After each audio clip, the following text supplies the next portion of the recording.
Hey everybody, Dustin DePirac here, Yep. calling the Standygram. Yo. I haven't done a preview thing for a while, and so we're talking IU Northwestern coming up after the bye week. Indiana had some time to heal up a little bit, do some fundamental work, do some recruiting, get out there. They came back this week and getting after it against for the Big Ten opener. Just in general, Andy, just what do you think the bye week did for them? How do you think it sets them up just heading into the start of Big Ten play? I think it was all right, especially considering that Cam Kaufman got the hip pointer and he got a week to rest that and to get better. And so that in that sense, it was a fortuitous thing. And I don't know. I mean, it would have probably been better coming off a thrilling win against Ball State instead Right. of a bummer loss at the last second on a controversial call type of deal. But I think what's encouraging, and I heard this both not just from the current staffers but from Bill Mallory this week, that the team continues to practice well, which is what this team needs to do. I mean, Right. they need to keep getting better, regardless of wins or losses or whatever. And plus, given that Northwestern's offense is hard to get a handle on, and they scored 59 on IU last year. Yeah. Probably it's not a bad thing to have 2 weeks to prepare for that. Yeah. In fact, I look back; those two teams last year combined for 59 points and 700 yards of offense in the first half of the game last year. Yeah, it was there was not a lot of defense in that. No, and I don't know that we'll quite see that this time, but I do think it could well be a shootout and a long game, somewhat along the lines of the Ball State game we just saw. Yeah, no, I think that too. The Northwestern's offense is a little bit different than it's been in years past, just based on personnel. Obviously, Dan Persa graduates, and that was a guy they could really rely on the last couple of years. Was one of, I think, the best, all-around quarterbacks in the league, and was able to just throw it really well. And Northwestern just gets by on really a sophisticated offense. They love the short passing game.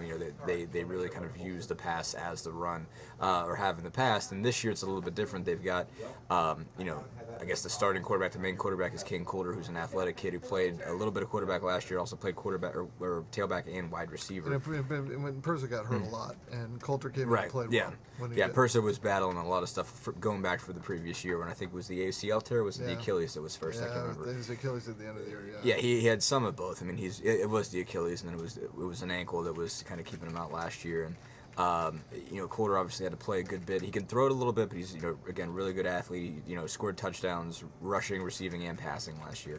And this year they kind of gone with a 2-quarterback system with him and Trevor Siemian. But when you've got Coulter, you've got him as obviously an athletic option. And I think he might have even been the leading rusher on last year's team or close to it. And this year they moved Venrick Mark from a slot receiver to tailback. Good. Yeah, and he's been one of the most dynamic players in the league so far. He's leading the league in all-purpose yards, 5th in rushing. He's got 399 so far and 4 touchdowns on the ground.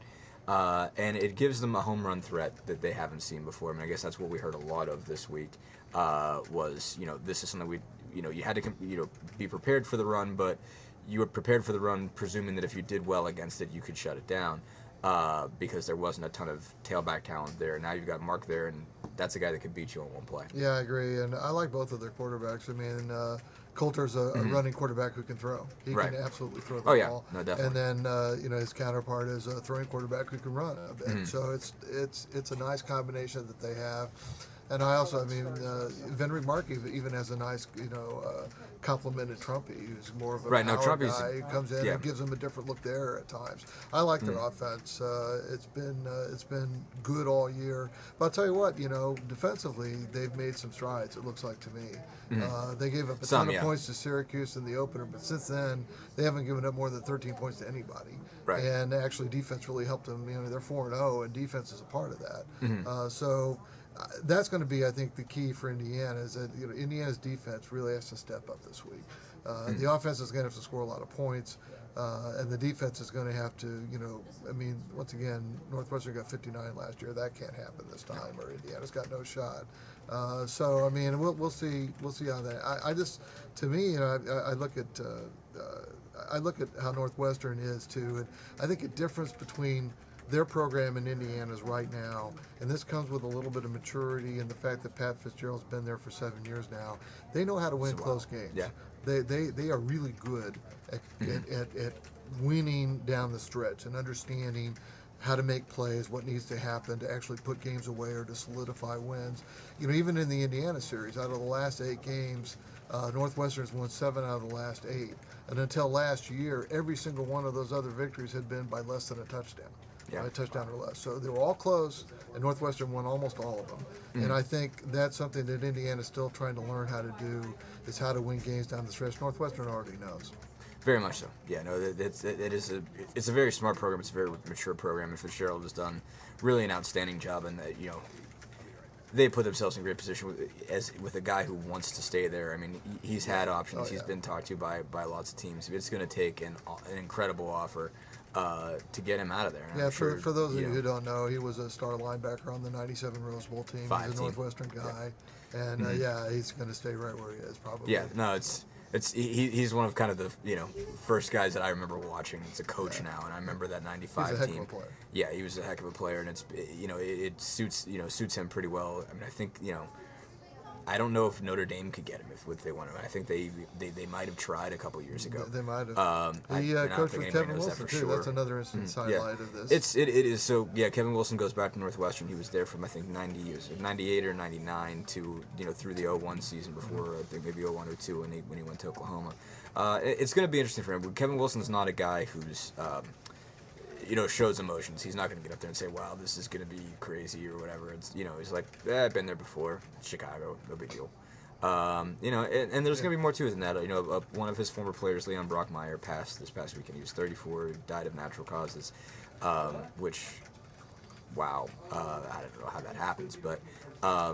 He was asked about it today and just kind of went through it. Heck of a good dude. Yep. But that's going to be at least something. It's going to weigh on him a little bit. Going back there, seeing the patches. I don't think it screws up his game plan at all. But it's going to be emotional. I don't think they're going to do a tribute to the kid. Plus, there's the specter and I shouldn't. Specter is maybe not the right word. There's the spirit of Randy Walker hovering over this whole game. And I think there will be every time Kevin plays Northwestern, especially up there. Right, yeah. His fondness for Randy. I mean, Randy's a guy who, even Bill Mallory described him, he's like a son to me. He's a guy that these guys were really close to. And of course, he died far too young as well. Right. So there'll be some of that hovering around this game. Yeah, there's never been a time. I've never heard a bad word about Randy Walker at any point, before or after he passed in 06. I mean, he was one of those guys that everybody had a ton of respect for in that entire league. I remember even beforehand, it's not just one of those guys where he passes and all of a sudden everybody loved him. I mean, he was very well respected. As long as I can remember. So it's going to it'll be an interesting game for Wilson. Again, he's not going to say anything about it. He'll be like, yeah, we played Northwestern. What do you want? Well, plus it's a Big Ten opener, and I do think he's still looking for his first Big Ten win. He certainly plans on getting it this season, and why not start now? But it's going to be a challenge. Get it up there. This is probably the maybe.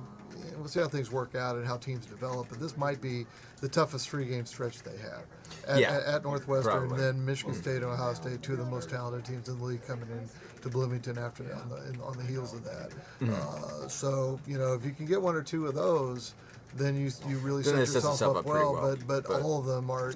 Indiana's not going to be favored in any of them, and it's going to be one of those things. But Kevin thinks his team is practicing well. He really thinks his team is getting better. What that translates to on Saturday or subsequent Saturdays, we'll see. But it isn't as if I think he doesn't think he has a chance. Yeah, no, I think it is better. But even as we were just discussing how much better of a running team Northwestern is. Right. I mean, Northwestern ran for 317 yards on this team last year. Yep. Without really a home run threat tailback. I mean, R.A. Dickey. I just saw the word R.A. Dickey. Twitter, awesome. Jacob Schmidt. R.A. Dickey. That makes no sense. Jacob Schmidt ran for 110 yards on this team. Right. So basically, that's just a big bruising fullback who just pounded. For 110 yards on like 15 carries. They couldn't cover the tight end. That was Dunsmore. He's a pretty good player. But this was, they were pretty good offense last year. But they did not have that great tailback, and they still managed to roll up a whole ton of yards on the ground on him. Now they do have a good tailback. They have as good of an offensive line. Indiana's defense is better. Despite what you saw against Ball State, it's a better defense. I would still stick by that. But a better defense than Indiana's defense last year still doesn't necessarily make you good. We'll see. As always. So, thanks, everybody. Hey, thanks.